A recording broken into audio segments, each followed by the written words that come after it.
Hi, this is Pastor Bob. Welcome to Riding in the Car with Pastor Bob. I'm so glad you joined me once again.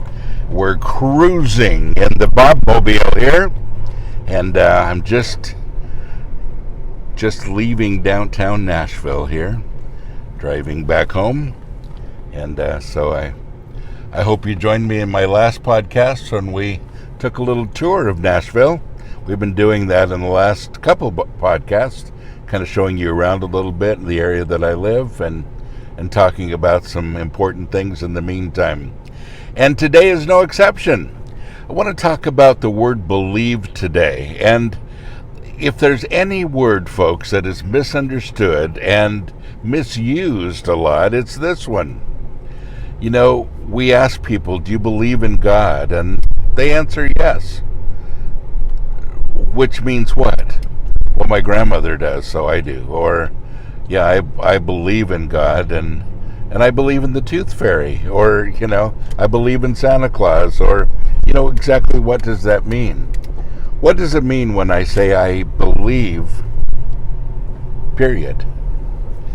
Well, this word believe, as it's used in the Bible several places, John 3:16 is a good example, and let's take that verse for a minute. For God so loved and dearly prized the world that he gave his only Son, that whoever believes in him should not perish but have everlasting life. Now let me quote that from the Amplified Bible. The Amplified Bible basically uses as many words as you need to use to accurately translate the original language, which in this case is Greek. And he said, for God so loved and dearly prized the world that he gave his one and only unique Son, that whosoever believes in him, trusts in him, relies on him, and clings to him will not perish, come to an end, but have eternal everlasting life. Well, that was a little different, wasn't it? And the word believe there means to trust in, to rely on, and cling to. So this little word believe really packs a punch, doesn't it? Believe. How much do I believe? How much do I rely on, trust in, cling to? When I say I believe in God, am I saying I rely on him, I trust in him, I cling to him? In other words, I have a relationship with him. Well, folks, then this word believe really becomes a lifestyle for us. And I begin to believe several things that are true. I believe that God loves me back. I believe that God takes care of me. I believe that the Bible is trustworthy. I believe that, the living the Christian life will produce certain fruit. I believe some things because they become apparent to me and God begins to show me truth. Well, that's an important place to be. So I believe in my relationship with God. But what about everyday things?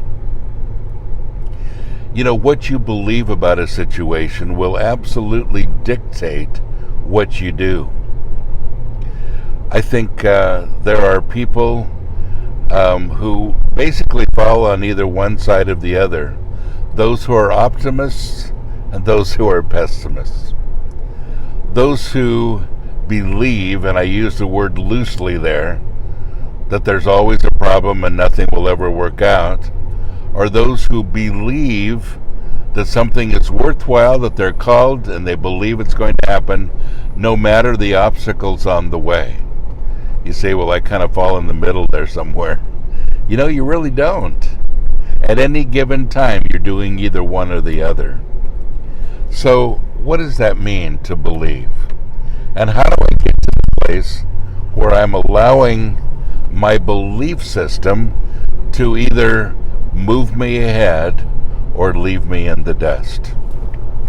I know people that when you tell them a vision that you have and something you want to do, they'll tell you all the reasons why it can't be done.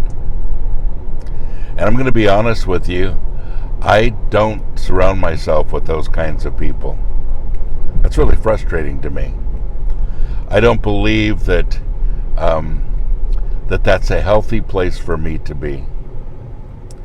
When I surround myself with people that tell me that I can't do it, even when God says I can, then I'm really limiting God and I'm limiting myself, and I'm allowing doubt to come into my life.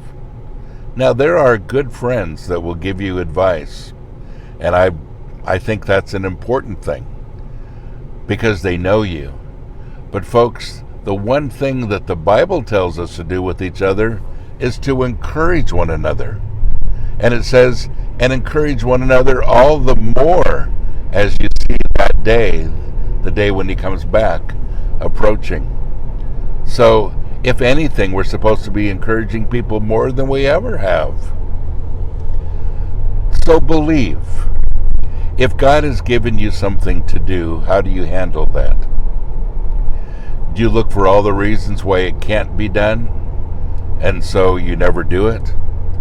Do you listen to people around you telling you all the reasons why something cannot be done, and so you're stopped in your tracks? Or have you decided to trust in, rely on, cling to a vision, and move forward? And folks, let me tell you this. If God has given you something to do, then he's also given you the belief that it takes to get there. You just have to rely on him to do it. So, I'm starting on a new project, very beginnings of it, and I'm not ready to announce it yet, and I'm very excited about it. It is monumental, and God keeps giving me these monumental things to do, and over the years it's been awesome. But now I'm almost 64 years old. I don't quite have the energy level that I used to, and this is a big one that I know he's asked me to do. Actually, there's two of them right now that are huge, and I'm working on both of them. Well, I love that.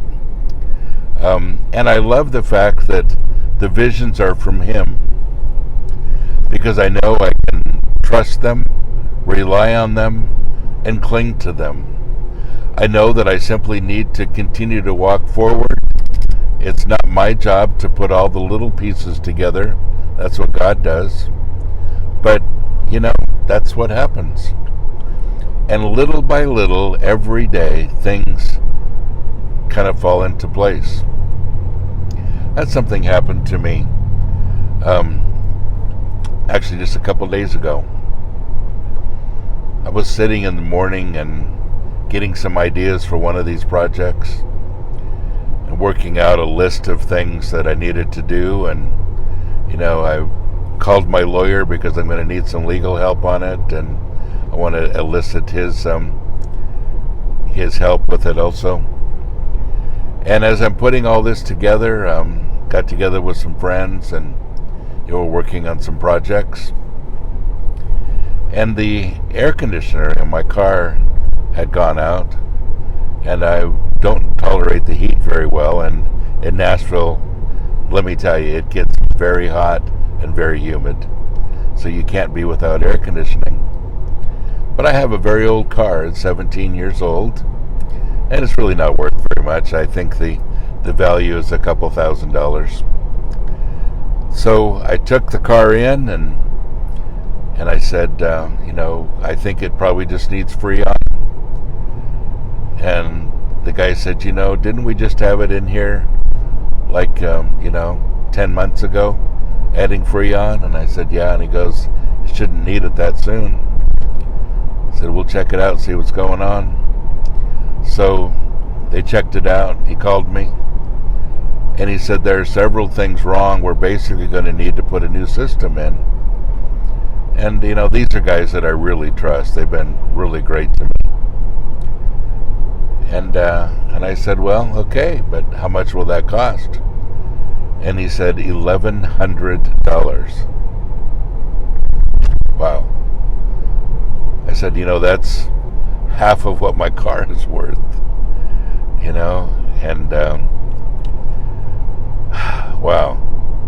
was a big blow. So I told the Lord, I said, I really want to trust you with these huge visions you've given me, and these visions really amount to a lot of money. I mean, to pull both of them off is going to take a lot of money. But here was my first step. $1,000 for air conditioning, which, by the way, I didn't have. I don't live that way. I very rarely have anything too much extra in the bank. I pay my bills. I'm not in any debt at all. I don't make payments on anything. But I don't really live on very much, and I do that by choice. And I don't generally rely on the ministry to pay my bills. All of the years that I've been in ministry, I've always been, as Paul said, a tent maker. I've always made my money on the side with other things, so I didn't have to take money from the ministry. But $1,100, and all I really had was $100. That's what I was planning on to get the air conditioning, recharged. So I thought, okay, here we go. And one of the friends that I was sitting with said, we'd like to give you $1,000. I didn't even tell him how much I needed.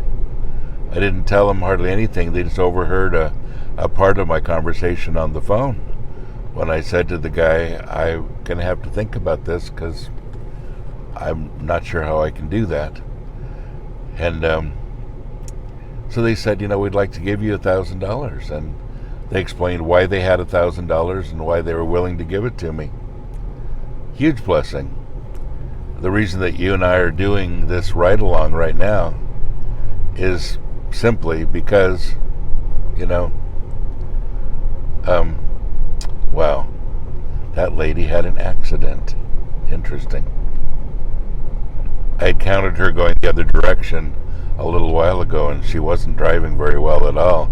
And I was thinking she's going to have an accident, and she did. Sometimes I wish I was a little more proactive. I probably should have maybe followed her a little bit and seen if there was something wrong. Anyway, to get back to this, it was kind of the thing that just spoke to my heart, and God said, see, when you're faithful, I'll be faithful too. Right away, there's the air conditioning. Completely fixed. We're using it now. The reason I missed riding in the car with Pastor Bob last week is because it was too hot to ride in the car. So I believe, folks, that we have this choice to make. And I don't want to, as they say, beat a dead horse, but I want you to know that when you rely on, trust in, and cling to God, when you allow Him to lead you, to guide you, when you allow Him to give you His visions for your life, and when you see these dreams, these visions, these things that, that He's leading you to do, you have an opportunity. You can either respond and say, I believe it, I'm going to trust it, rely on it, cling to it, and I'm going to move forward. Or you can come up with all the reasons why you don't think it's going to work. We have that opportunity every single time. So here's my question for you today. Which one are you? Seriously, which one are you? Are you the optimist or the pessimist? You can't say you're in the middle because you're going to really do one or the other. Maybe you say, well, Pastor Bob, I've never really thought of myself as a pessimist, but I'm definitely not moving forward. Well, not to move forward is not to move. And there's a reason why you're not moving. So the first question is, has God given you a dream? Has He given you a vision? Has He given you something that He wants you to do and you know it? And my second question for you today is, why aren't you doing it? Thanks for riding along with me today, and join me next week with another Riding in a Car with Pastor Bob. God bless you.